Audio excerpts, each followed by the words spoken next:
I'm Robin Miller Brecker. And I'm Karen Lenzer. Welcome to Seeking Center, the podcast. Join us each week as we have the conversations and weed through the spiritual and holistic clutter for you. We'll boil it down to what you need to know now. We're all about total wellness, which to us means building a healthy life on a physical, mental, and spiritual level. We'll talk to the trailblazers who will introduce you to the practices, products, and experiences that may be just what you need to hear about to transform your life. If you're listening to this, it's no accident. Think of this as your seeking center and your place to seek your center. And for the best wellness and spiritual practitioners, experts, products, experiences, and inspo, visit theseekingcenter.com. Welcome back, our dear friend, spiritual medium, intuitive, healing practitioner, and teacher, Kat B. Kat's focus is to help guide you closer to healing, personal growth, transformation, and progression. Her work is a calling. She calls her abilities in spiritual connection a life-changing and altering experience. She believes it is there for each and every one of us to explore in different ways, for different reasons. She says, a soul was born to expand, and we are here to love deeply and enjoy every moment of your life because life is precious. If all you do in life is tap into source and love,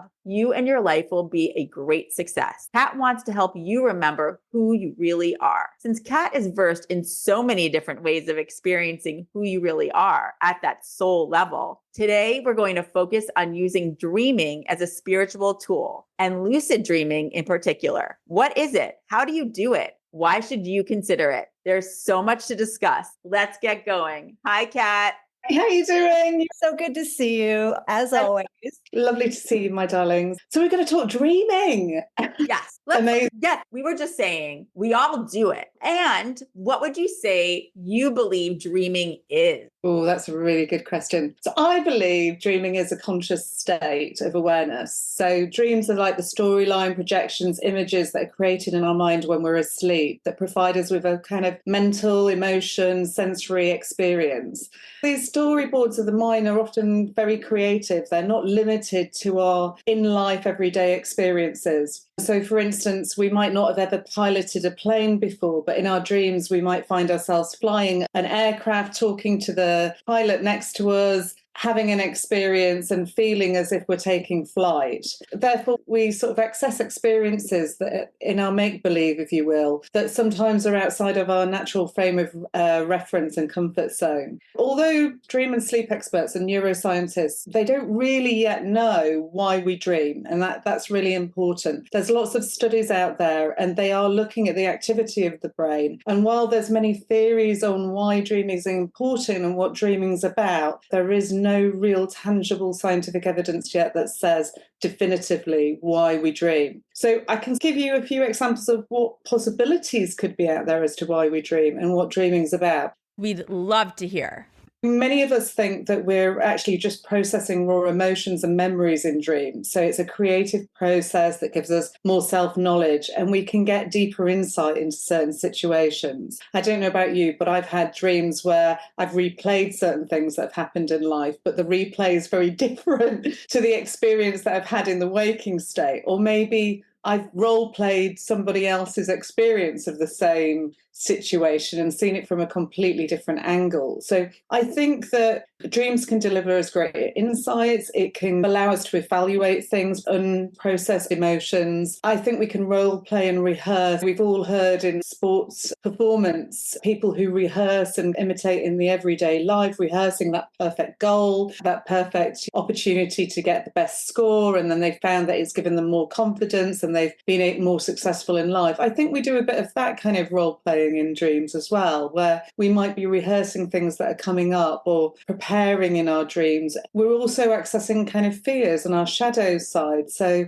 often we get presented nightmares or kind of triggers get presented back to us in the dream state. So maybe we're processing some of those shadow experiences where we haven't had the confidence or the ability for whatever reason to action or perform that role in the physical awaking state, but in the dream state, we're able to access and process those emotions or get closure in some way. So I think there's a lot of important things. It seems to rebalance energy. We seem to also attune our conscious awareness in our sleep, process thoughts. Some of the dreams are so vivid that we actually trigger physiological experiences. For instance, if we dream very passionately about making love to somebody or that we're falling in love with somebody, we may actually trigger the release of the hormone oxytocin, which is the love hormone. So there are theories as well that maybe the dream state is used for rebalancing more than just the mind and the brain activity, and allowing us to experience different frequencies of brain activity and dream states, because we know that we move through different brain waves as well in the sleep state at times. I think that we can't rule out that dreams change our vibration, that they help center ourselves, rebalance us. And I think that they're there to support good health, vitality, and encourage us to a greater sense of awareness. And that's dreaming from a Western philosophy, but in the Eastern philosophy, dreams have been very important for many years, and they were often used as a community exercise where people you weren't allowed in some shamanic practices to even come to the table for breakfast if you didn't have your dream from the night before, the discussion in the morning. And dreams in different cultures take on different roles. They're not seen as the primitive sort of activity that we sometimes view them as in the West. They're actually seen as very important, valuable pieces of information that, when shared, can actually broaden our understanding and limit ourselves and bring us to a different level of vibration or understanding that could maybe support the survival of a community or the culture of a community even. So it is really interesting how dreaming evolves in different cultures and different places in the world to have a sort of a different level of emphasis, if you will. So that's my view on dreaming. I think dreaming is very normal. We all do it. Not all of us recall dreams, and that's why it's good to relearn skills and talk about dreaming a little bit more. As children, we're very open. We tend to shut down or recollect less as we get older, perhaps. But different people have different experiences. Some people remember all their dreams. Some people remember none of them. And there are different reasons for why that is. Yeah, that's what one of the questions we have for you, because we talk about this all the time. We don't actually remember our dreams most of the time. And when we are purposeful and set the intention to remember it, we can. But then what we find is you have to jot it down really quickly, because most of the time you don't remember it after, honestly, maybe like 15, 20 seconds. Yeah, that's so true, isn't it? So true. Actually, it's really interesting. As a child, I used to dream frequently and recall dreams very easily. As an adult, I found it really hard. And actually, I think it was about 7 or 8 years ago that I started exploring dreaming and lucid dreaming in particular. And at that stage, I wasn't recalling any dreams whatsoever. So I just want to say to any of the listeners out there, if you're not recalling dreams, don't write off lucid dreaming or any other type form of dreaming, because there's many different varieties of dreaming, because you can build up, and it is a skill that you can learn and you can practice and you can develop in order to get that recall. But basically, the reason we believe that some people recall more than others is that it's related to brain function. So basically, the studies show that people who dream regularly and recall it have more activity in the central posterior of the brain, called the temporal parietal junction of the brain. So this area causes people to react more to noises and disturbance in sleep, which then makes the dreamer, if you will, wake up or recall more of the information from the sort of REM states or the dream states that they get moving through. They recall more and they bring more into conscious awareness. In lucid dreaming, it's slightly different in that the area of the brain that's activated that is normally dormant is the frontal cortex of the brain at the front of their head. That's an area of the brain that we associate with waking life. And what happens with lucid dreaming is that both the sleeping states of the brain and the waking states of the frontal cortex are illuminated, basically. So they're active. So you're actually actively awake in your dream state. And so that's slightly different. So we see that these dream states are very corresponding and coinciding with brain waves and brain frequencies and brain function. And there's definitely a link to why some people recall it. In terms of training people to recall dreams, when we practice recalling them, so you're saying you have to write them down really quick, it might even just be that you only recall the mood that you were in, or the last word that you said, or one idea. And it's almost what I'd say to people is, don't lose heart, just write down and recall what you have got, even if that is just an emotion. What happens is, as soon as we start to function and recall the dreams, we start to remember more. And the more patient we are with the process, so we want a little notebook or a dream journal and we want to write things down. We might want to record it on our phone or the iPad or the digital device that you keep near your bedroom, whatever's easier for you. You can get some really good apps now that record dreams, but you want to get it written down as quickly as you can. And in order to get lucid, you have to be patient with yourself. You need to be really experiencing the memory of at least 2 dreams before you're going to get the sort of lucidity that you want. And that can take a bit of patience. If you're actively working it very hard, you could probably achieve it within about 3 to 4 weeks. If you're just dipping in and out of it, it's going to take longer. So I sort of say to people, even if you're not recalling anything at the moment, don't lose heart. You can work at building that memory and that kind of skill, if you will. Is it a meditative process that you use in order to get into sleep state? And can you talk about what lucid dreaming actually is? There's lots of different techniques to getting lucid. So we've talked about the dream state that we all experience. Lucid dreaming is a state of conscious awareness in which, as I explained, the frontal cortex is illuminated at the same time as the other areas of the brain that are illuminated during sleep. And so we become effectively awake in our sleep state, which means that the dreams that we're having feel very lifelike. They feel very vibrant. They have a different level of detail in them. If you were walking on a beach in your lucid dream, you might actually feel the grains of sand under your feet or the stone that's in that sand. You might actually be able to smell the salt of the air. It would feel as if you were absolutely awake. And that's what's so almost a bit magical or interesting about the state. It feels very vibrant, very different. It's very alive. And you can interact in your dream state. We set the intention that we want to observe really what's happening in the dream first. We don't want to just be the person that rewrites the whole dream. We want to learn from the dream. So we can explore in that state different locations, kind of question why we're there, have experiences where we can interact with the dream, if you will. And here, that could take any kind of form. It could be a conversation with your shadow self or embracing your shadow self to dissolve the fear that you have. It could be that you have a very sort of profound experience. I remember in one of my lucid dreams, I was suddenly found myself in France and I was walking through. One of the things that happens in lucid dreaming is that you can walk through walls or put your hand through things that limit us in the physical world with our physical body aren't in that reality. So there are certain things. I was walking through walls in this house and it was a massive stately home. And I was dressed as a bride. I was like, this is really strange, but I couldn't find anybody in any of the rooms. I couldn't find any of the guests in the wedding. I couldn't find the groom in the wedding. I just was aware of walking. And then what was really interesting about the bridal dress as well is that it was so encrusted with sort of diamante and sequins, and I could see the sparkle. I could feel the weight of the stones and the weight of the dress, and how beautiful and elaborate it was, but how weird it was and how irrelevant it felt in this house with nobody in it. It was just so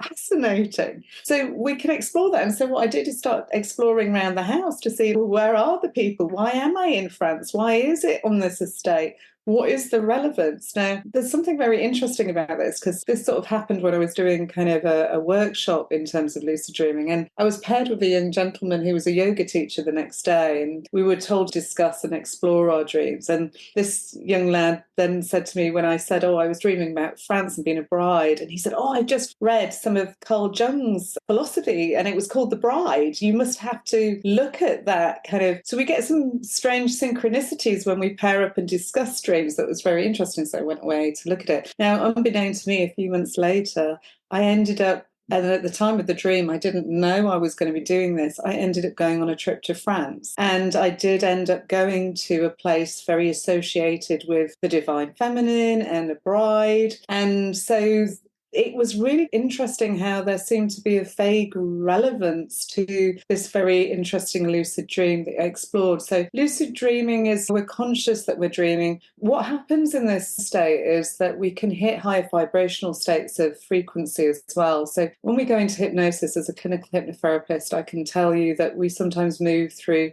beta and delta waves into theta. And if we're really fortunate and we practice meditation or hypnosis frequently, we can get into those really amazing states that the monks want to get into, which are the gamma states of frequencies, which are very powerful and they're very connective. So for a medium like me, that's a really appealing kind of experience because it's going to make you more spiritual, it's going to give you a better connection, you're going to get information faster, you're in the superhighway, basically, of consciousness, where information is going to travel to you quicker, is what I feel. So lucid dreaming was sexy for me in respect, that's what I wanted to achieve. I wanted to learn how to do some of my spiritual practice in my sleep. I wanted to waste less time meditating in my day state. I wanted to be able to get lucid so that perhaps I could meditate or even talk to some of these big archetypes like the Buddhas or the Jesus, all the archetypes of your dreams. You can bring anybody into your dream experience, have interesting philosophical conversations and change frequency. And I also wanted to understand for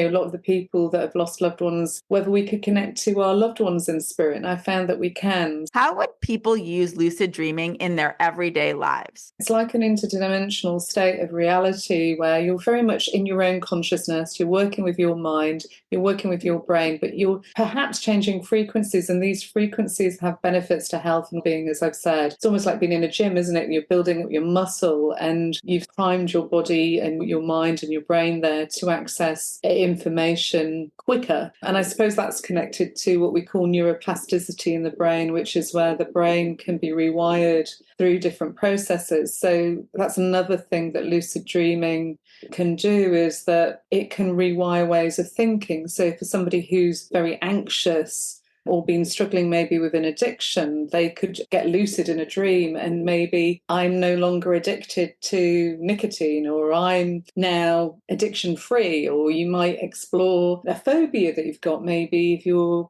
frightened of snakes or something, you befriend the snakes in your dreams. You can change your brain waves and your sort of processing so that you're rewiring the brain to make you less phobic, if you will, of certain situations, or more comfortable in certain situations, or to rise above addictions and other things. So there's lots of things that you can play with that can be quite interesting. But my own reasons for wanting to lucid dream were really to save time and to hit some of these higher level frequencies. Other people explore them to explore the soul and consciousness. Some people want to make connection with loved ones, self. Others get to know themselves better, consciously connect to different levels of energy or different archetypes, whether that's angels, guides, helpers, to gain access to more knowledge or information. Some people just want to learn and gain self-knowledge about themselves, transform fears, the shadow self, and have a look at maybe why they feel those fears, where they originate from, and how they can rise above them. Some people want to rehearse, like the sports people saying, imagine that you're doing your exercises in your sleep, or you're rehearsing in your sleep. We've actually found that there's a lot of research that sort of indicates that people who role rehearse, whether that's in the waking state through daydreams or the mind, or in the lucid state, can actually build up physical muscle density and actually get a certain percentage of physical and physiological change as well. So there's an argument that the brain doesn't know the difference between the real and the imagined. And so these states of awareness are very powerful, transformative experiences that can actually change psychological and physical changes in the mind, brain, and the body, and the way that the brain maps certain neural pathways as well. So it can change fears, addictions, and all those kind of things. It can also give you, one of the Buddhist things is that it can give you a sense of humor. It can make things lighter. So some of the things that you take so seriously in life and that you worry about, suddenly you see I don't know, say if you fear there is a fear of snake and you suddenly see this Medusa running to you, but she's dressed as a clown and she's got crazy clothes on. Or maybe you want to make her more interesting and funny and take the fear away for yourself. You suddenly can find yourself or adopt a sense of humour. You find that the things that you're frightened of are perhaps not the way that you perceive them to be. And you can find fun and amusement through having these experiences, it can also allow you to access experiences that perhaps you'd never have in life. You might have a film star or an idol that you've always wanted to meet. You might have even wanted to hug them or kiss them. In your sleep, you can go up to them and talk to them and have those kind of experiences as well. So some people use the lucid state for exploration, for fun. The people that enjoy some of these more psychedelic experiences, perhaps they want something very different from lucid dreaming. Perhaps they want to have a cosmic escape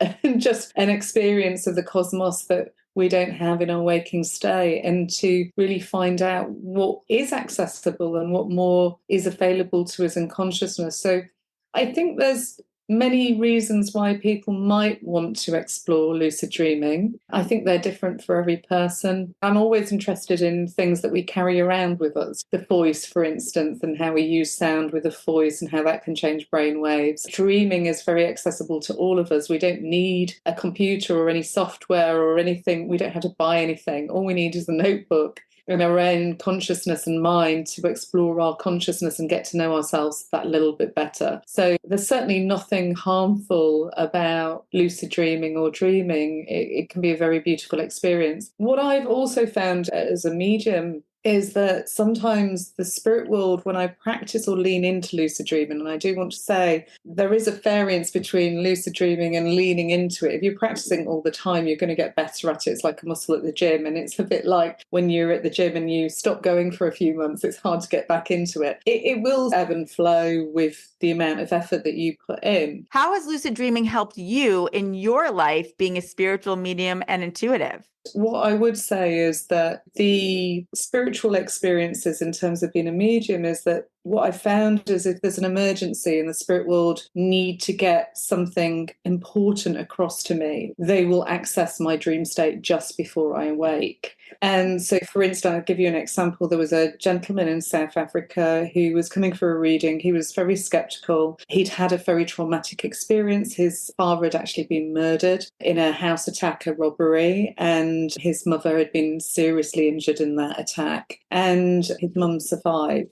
He'd taken maybe 10, 15 years to find somebody like myself and be willing to put himself in front of a medium to see what would happen. It was so important to the spirit world, I feel, that he got good reading, that the morning of his reading, suddenly I became very lucid. And I was aware that I was on a farmland in Africa, and this gentleman was coming from the UK, so I didn't have an awareness that there was a connection necessarily to Africa. But suddenly I was on the plains of Africa on this property. I became very aware that there was an attack or a robbery, and I felt that the people were coming through the roof. I almost adopted one of the characters in that real situation within the dream to see things from their perspective. And the one thing that really was poignant to me is I was aware that there was a knife attack. And again, I think the spirit world would help me if I'd have experienced it maybe without the rehearsal from the dream state. I might have been quite traumatized myself. I am human at the end of the day. And when I'm working through some of the things that happen in human life are very shocking. And so I think as well, they were preparing me so that I wouldn't be so shocked and I wouldn't react. I'd be able to come from a place of compassion and loving, holding space. And it was very useful to me. It meant that the reading was much more successful and went very well very quickly because I was able to get to the finite detail by saying, look, I know that I need to tell you about this lucid dream that I've had this morning. And maybe that as well made it a little bit safer for the person, because if the information had been incorrect, they would have said something to me. But I said, look, I feel that this is very connected to your reading today. I'm profoundly grateful for the experience, but I want to tell you about it because I think it's so natively linked. And I explained what I'd experienced in the dream, and it fitted perfectly like a glove. And so I find that for me as a medium, this lucid state or practicing with dreams can be very poignant and help me and make me feel more comfortable, but also help the client sometimes. It doesn't happen very frequently, and it tends to be connected to trauma situations, I'll be really honest. They don't just willy-nilly wake me up and give me these kind of experiences. But in that dream, I could move through and look at things from different angles and experience kind of the fears and the sort of explore the house and the location and kind of get curious about things without necessarily knowing it's a dream. So there's something safe, isn't it? It's just a dream. It's not a reality. So I find the dream state fascinating. I explore loads. I've been working with it closely for 7 years, and I say that I've got a good level of knowledge about it, but there's still more to find out. Whenever I was telling people we were going to be having this conversation, and they think of lucid dreaming, they also think of the opportunity to control their actions in the dream. Yeah. So for instance, if you found yourself suddenly on a beach, you could click your fingers and say, turn that beach into the bluest, greenest, the most amazing sea that you've ever seen, the most tropical,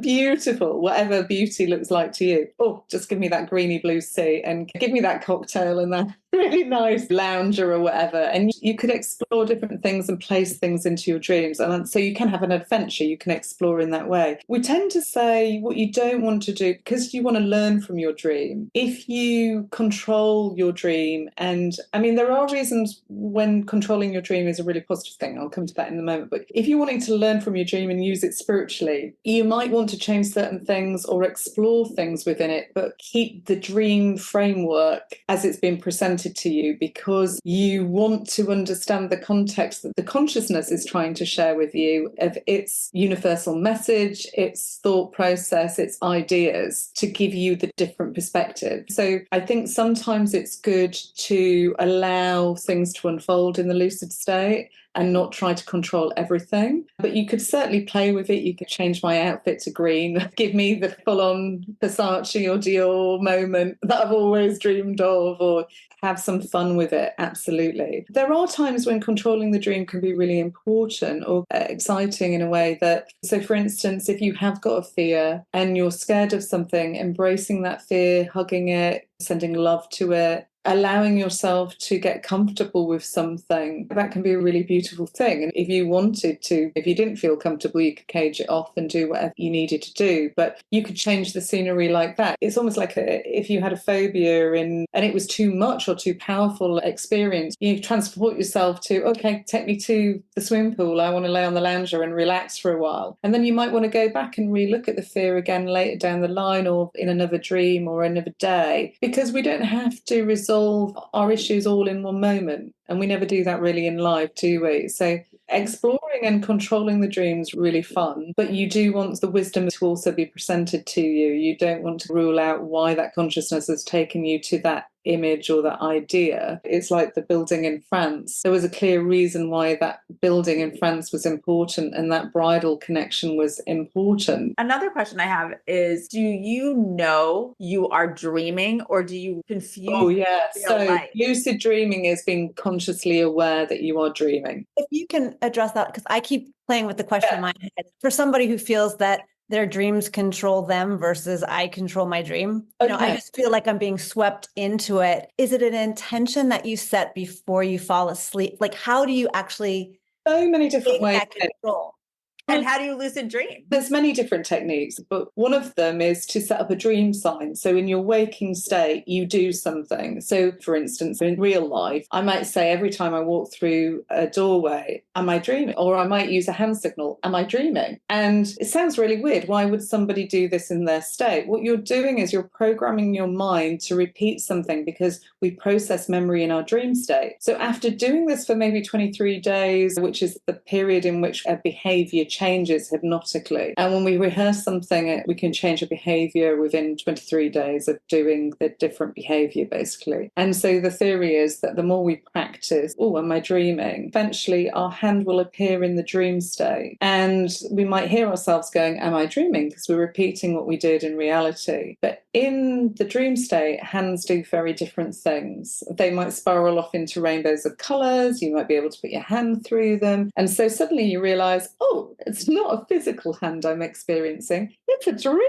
hand. I'm dreaming. And suddenly, bingo, you're awake in your dream state. And now it's almost like you've gone into virtual reality. You're in Minecraft and you're looking around at all the things this dreamscape has got to offer. And just like Minecraft, you can build your own house, you can throw things in there, you can just explore and get very creative. So it can really get the creative juices flowing. You can rehearse certain things, you can explore, You can have adventures. You can go to places you've always dreamed of going, but you've never had the opportunity to be. And like I said, you could talk to archetypes that you've always wanted to meet and ask for their opinions or have experiences. I've had some funny experiences as well where the dream talks back to you, conscious talks back to you. And then suddenly I'm like, oh my gosh, I'm having a proper conversation with which must be my own consciousness in my dream state, but it's answering me and telling me information that I don't know, and then I'm able to leave the dream state and check it out online and find out that the information's true. So you can get some very interesting sort of validations or informations through the dream state, but there's lots of different techniques that can get you lucid. Once you practice it enough, you can go from lucid dreaming into out-of-body experiences, which is called the astral state. I'd say that's a choice, and most people don't. Most people stay in the lucid dream, but you can use it as a bridge to getting to the astral planes. Some people do it automatically and have that experience. And I think those kind of things happen when somebody is consciously at the level and ready for that process to naturally happen and they're prepared for it. So I don't want anyone to think that they suddenly go lucid and they're going to go out of body and they're going to be scared because they're not going to be able to control it. You're in control of everything. It's like Karen says, you can control it. You can just literally go, wake me up,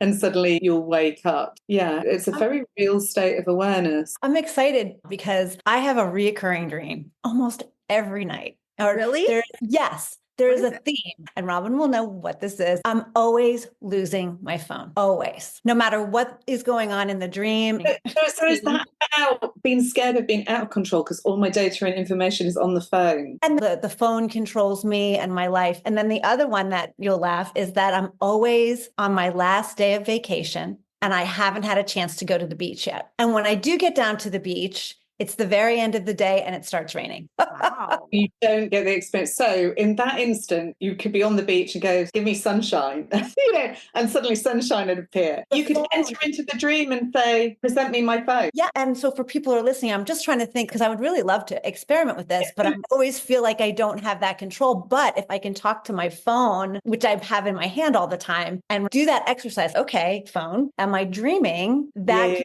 be a really good way for me to condition myself. So when I get into that dream state, I can process it that way. So that fear of losing the phone and losing all your knowledge and your information that's held on there, there's lots of things you could play with that. You could literally return my phone to me. So you're changing the fear because you're starting to realize that you're in control and you haven't lost your phone. You could say, give me all the data or information in my conscious state that is controlled on that phone. So you could play with all sorts of things. So actually the phone isn't a symbol of holding all the knowledge, you hold all the knowledge. So there's lots of things you could explore. What would be useful in that scenario, Karen, is to think of the endings that you want to have or the experience that you want to change, because clearly it's linked to a fear of losing control or losing knowledge or losing accessibility to information. And so you could explore different endings of, you could ask your consciousness how to overcome the fear or change the endings to happy endings, if you will, or solutions that, so you wake up feeling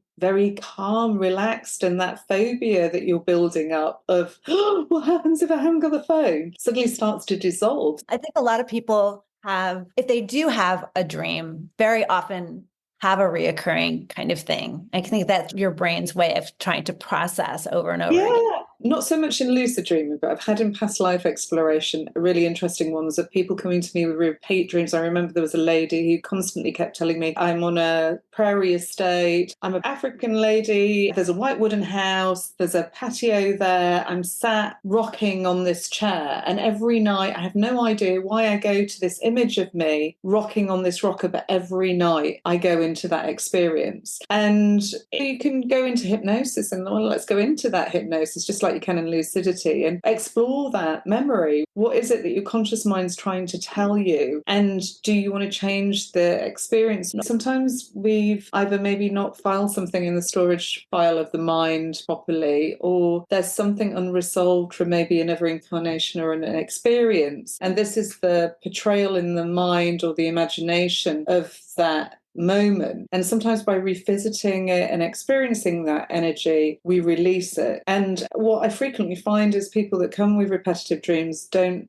have the same repetitive dream again once they've looked at it or experienced it. And I think the same is similar with lucid dreaming, that the exposure dissolves or drains. It almost takes the energy out of it or the power out of it. You brought up hypnotherapy. And I know from my own experiences with hypnotherapy for various reasons, I very much remember those experiences. They're very tangible to me. They feel very real to me. Would you say that lucid dreaming is similar in that sense? Yeah, absolutely. The hairs can stand up in your hand. You can feel the temperature changes. You recall, because you've built up that recollection, the dream and the information. So I think it's really fascinating to explore. And I think it makes you feel different. In the Buddhist belief system, my understanding is, and there might be people that've got more knowledge than me out there, but my understanding is that the Buddhists used to use it for the bardo state. So the bardo state is thought to be this in-between state between life and death. And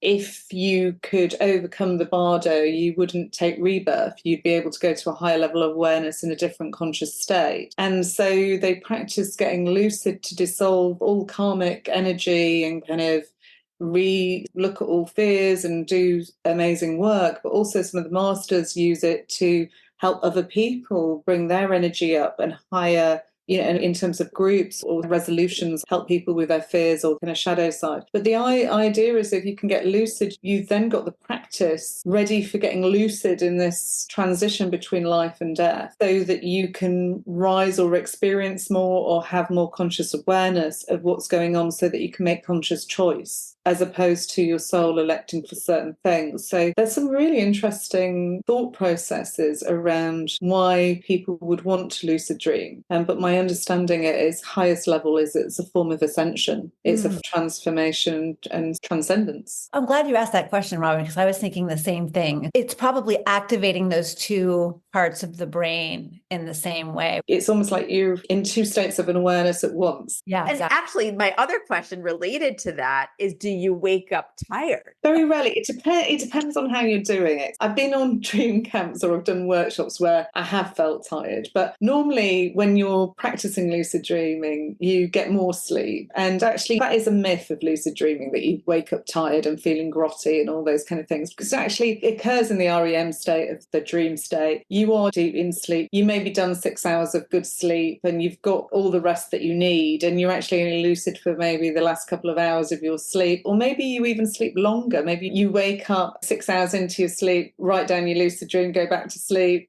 lucid dream, write it down, go back to sleep, depending on how you're practicing it. So you very rarely wake up tired. You actually have had a full night's sleep. So I think that's one of the myths. Yeah, that was one of the things that I thought, because you are so active. Yeah, it's no. You can wake up from normal sleep state, can't you? Totally, that's right. And you can be tired. Right. So I think that can happen when you've been lucid dreaming, but I don't think it's any different than a normal night. Other people might say differently, but my own experience is that you're not tired. And to me, also, just from this whole conversation, so much of it is tied to the feeling. So it's similar to what I was just bringing up with hypnotherapy. There's a feeling that's tied, that's so tangible. That's really the word I can use. And so it feels like that with lucid dreaming as well. I guess what you're doing is you're going into the same conscious awareness, aren't you? In hypnosis, you're closing down the critical mind, which is at the frontal cortex, to access the subconscious mind and to have more fluidity of thought, so that you don't limit and you're able to unlimit. And in the lucid state, you've got the frontal cortex is activated at the same time as the other areas of the sleep state in the brain. So I imagine that there may be a similarity in terms of the neuroplasticity of the brain and being able to rewire the brain in these processes, but maybe the delivery of how you get to that point is different. The mechanics of how you get is different. I've never really thought about that question, actually, to be honest, before. That's really interesting. It must be different mechanics, but it gives a similar outcome in that you can change the way that you perceive the world or you look at the world through the experiences that you have in both. So somebody that has a fear of spiders could explore the fear of spider through what we call the subscale in hypnosis of desensitization to the fear. But actually, you would probably desensitize yourself quicker in the lucid state. So whether it's making those spiders really friendly or finding yourself being able to hold them and not have the fear and imagining what that would be like. So imagination is really powerful. It transforms the way that we perceive world. And I think we do limit and we do put blocks up depending on certain experiences. And in these states of awareness, those walls get dissolved or broken down. And I think that's the joy of these experiences. But yeah, they can definitely be cosmic as well. So the people that want to control their dreams and have all these wonderful experiences, they can. And that's the whole thing of dreaming, is you can have fun with it and you can explore it. But what I will say is that if you're dancing and having joyous experiences in your dreams as opposed to heavier emotions, you're going to wake up, because the dream state bleeds into the reality of your day. So imagine waking up, you've been dancing and partying, having a great time, you've hugged all your friends that you haven't seen for ages, you've woken up feeling like, oh my God, I've had the best night of my life. And you wake up the next morning and you've still got that aura and that feeling, and you've probably triggered those hormones, the extra serotonin levels, the oxytocin, and the endorphins, the pain relief in the body, and you feel great. I did hear a story of a woman that in the dream state, I think she was on stage 4 cancer, if I'm right, and she had this dream. She just remembered it was about smiling. She came out of the dream feeling like she'd had a real lucid experience of a visualization where she just felt complete joy. And she was a bit confused as, why do I feel such joy when I've got stage 4 cancer and I'm dying? And she went to a dream expert who said to her, keep recalling in meditation that vibrational state. And it actually cured her illness, started to dissolve. And she started to go into remission. And my understanding is from the documentary that I watched is that she actually did cure herself. So there may be a link between the mind, the body and the soul that, if we do a bit more research and we learn a bit more, could have bigger implications. I know that some people are looking at how lucid dreaming can dissolve trauma and having very good results with it. Somebody who's come back from Afghanistan and been affected perhaps by war or having nightmare trauma could maybe go to one of the dream experts and learn how to lucid dream so that they can change or transform the energy of their dreams and realize that they're dreaming and that they're not reliving the same thing as a reality every night. Imagine that. It must be hard. So yeah, there is some amazing work and research going on. And I think as it continues and we get to learn more, perhaps we'll understand what some of those triggers are. I certainly don't have all the answers. I've just been playing with this and exploring it myself, but I think it's out there. I think it's got a lot of potential. I love the idea of it, because you think of how many hours that you sleep. Yeah. You sleep so much of your lifetime that you being able to utilize that time for something. I think the actual difference is we sleep a third of our life. So imagine how, if we utilize that time more effectively, how much more we'd get out of life. So yeah, definitely. And I know you said that was one of the reasons that it was attractive to you. Yeah, so I meditate. Yeah. I meditate. When I lean into it, I will meditate in my lucid state. I will imagine myself sitting in the room or the place that I find myself in the dream state, meditating, and I explore what comes up in that session. But I wake up feeling more than like I've slept actually the whole night. I actually wake up buzzing, and I've probably accessed, I don't know, I have never been wired up to a computer to see, but I bet you I've accessed sort of different levels of frequency of vibration, but I find it really interesting. Yeah, it's a magnificent tool and it's something to play with. I don't use it all the time. I lean in and out of it, and sometimes I get into the routine of it. I do really well. Sometimes I fall out of it and I'm like, oh, haven't done it for a while. I should get back to practice. Some people are very disciplined and do it consistently. I'm not, sadly, one of those people. But I do enjoy it when especially if I have a heavy workload, and then I will lean into it. And, a poignant time of year when there's a lot of high emotions, it's very useful to get in those extra hours of Zen through the dream state. Powerful. Well, and again, I think for people who might feel like their dreams don't make any sense to them if they remember them. Yeah, write them down. Because look, when you discuss them, you often find that other people have got different perceptions on your conscious experience, and it can really enhance it, and you can end up learning so much about yourself or the experiences that you find yourself in. And it could be a very creative way to build community as well, because it's lovely to have a discussion group. And there's something magical about dreams. I think there's something magical about the creative energy and force around this. And it's relatively harmless, isn't it? You can discuss all sorts of things because it's the dream state, not reality. And we all do it. This is something every single human being does. We all. Even if they don't remember they're doing it. And I think Correct. this is a way to ideally train yourself to try to remember and really learn what is going on in your subconscious and in those dreams while you're sleeping. Then you might sleep better. Yeah, absolutely. See the patterns, right? Imagine if you're processing all your anxieties and everything, and for the person who's got insomnia, of actually using it to go in and out of sleep. Very interesting. Yeah, changing. So if someone wanted to start today, there's loads of resources online and loads of online workshops and books out there, and there's some really good films as well. So definitely get online. I've got a workshop on the 3rd of February that I'm teaching on lucid dreaming. So teaching the induction techniques and a bit of the history behind it and how it came about and stuff, so that you can learn different techniques and things that you can do to get lucid and to start practicing. But the key is really get a notebook, start recalling your dreams first of all. Once you've got to a state of recalling 1 or 2 dreams, then learning about dream signs and how to activate those in your dreaming, then you can awaken in your dream state and start exploring. But I think it's useful to go on a workshop or kind of do a course out there with somebody that's had an experience of lucid dreaming themselves, because it'll take all your fears away and eradicate all the myths, but it'll also teach you different techniques that you can use and things that you can do to have fun, really. So and so for people who might be interested in signing up for your workshop, if they just send me through the contact, just say lucid dreaming that they want the information, then I will send them the information for the February workshop. But otherwise, have a look online, see who's available in your local area. Maybe there's a dream circle going on in your local area or camp. Get involved and explore. But you're definitely welcome to come see me if you want to and do a workshop with me. I'd love to see you and talk dreaming. We learned so much today. And we dispelled myths about lucid dreaming too, which is incredible. Kat, you have so much knowledge and wisdom within you. It comes from the questions that I get asked. I'm one of these people that one thing that's very poignant to a lot of my clients is they want to have dream experience or vivid dreams where they can meet their loved ones in the spirit world. And we want to be able to give them opportunities where they don't need to come to somebody like myself as a medium, that they can have direct experiences. And these things that I've explored, they come from people questioning me, how can I experience this? How can I get better at that? And I think, do you know what? I love learning. It's through myself.